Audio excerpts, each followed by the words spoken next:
Kalau dah ready nak ta'aruf, nak mula dari mana? Kalau awak dah ready nak berkenalan dengan seseorang, nak ta'aruf seseorang, mulalah di tempat yang betul. Jangan cari dekat DMIG yang orang tak dikenali. Cubalah mencari platform yang menjaga adab dan juga batas pergaulan dengan baik. Sebagai contohnya, Tirjana.my. Jika ada niat yang betul, insya-Allah Tirjana.my ni sebenarnya dapat bantu anda. Sebabnya kita ada sistem yang mengumpulkan ribuan calon seluruh Malaysia.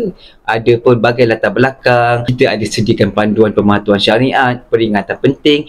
Cuma anda kena rajin membaca, cakna dengan apa yang disediakan, dan juga kena pandailah dalam bertaaruf tu. Tetap kita kena menghormati orang lain, kita menjaga peribadi kita sendiri. Bercakap pun biarlah beradab, berkenalan dengan seorang tu secara terhormat. Yang penting sekali, kita mulakan langkah ni dahulu. Apabila kita dah mendaftar, insya-Allah kita akan ada peluang untuk melihat calon-calon, dan juga jika direzekikan ada jodoh dalam Tirjana, mana dah tahu 2025 ni tahun terakhir untuk anda bergelar seorang single. Daftar sekarang, ajak kawan-kawan yang bujang, adik-beradik yang bujang tu, supaya sama-sama semuanya dapat jodoh masing-masing tak lama lagi.